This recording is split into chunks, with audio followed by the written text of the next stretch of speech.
For our next segment, we're going to talk about another food and beverage application, but this one is going to be a little bit healthier. We're talking about fruit ripening, the process of controlling the atmosphere around fruit so that they ripen at the appropriate rate before they get to the grocery store.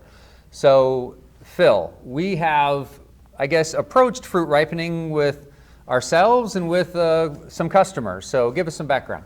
It's fun history. We, in the late 90s, we bought a company by the name of Bede out of Sheffield, England. And it was an OIU company that did protocols, which is where we have a lot of our protocols today is from.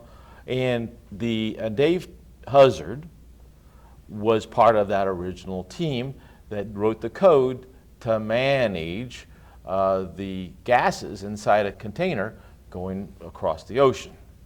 And that's where we first did this. Later on, a company out of Florida uses it for warehouses.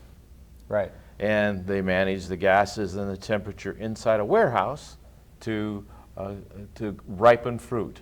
Because it's all brought in not ripe. And it has to be developed to a point for distribution. Right.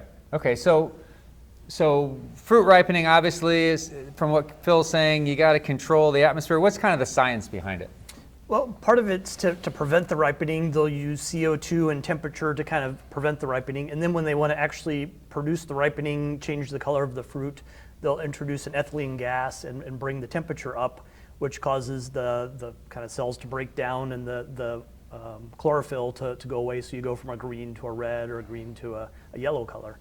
Yeah, very cool. So does that mean they're still not ripe? They just look ripe? That's part of it, yes. Oh, that's why I don't eat fruit. And it doesn't impact the the flavor of it, but it impacts the look of it. Yeah, there's no ripening in bacon, right? Yeah, exactly. So getting back to fruit. I guess it can get ripe. Okay, let's not go there.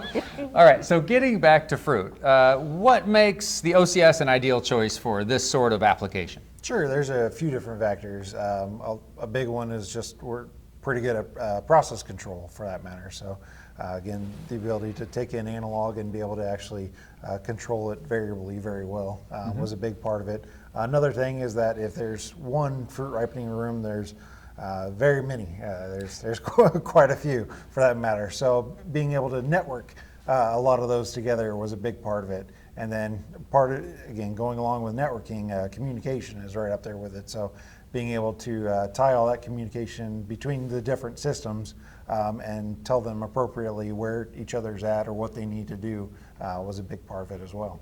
Yeah, because obviously somebody's monitoring to make sure that everything is within, where they want it to be from a temperature and gas and that sort of thing standpoint. So being able to communicate upstream with the monitoring system is pretty critical, and that's something OCS does well every day. Absolutely. And data logging. Yeah. That's one more part of it for sure. And just, again, having a good track record of all of it so that, hey, we can show that we're controlling it and doing it properly for sure. Exactly. So data logging on a local level and then communication upstream.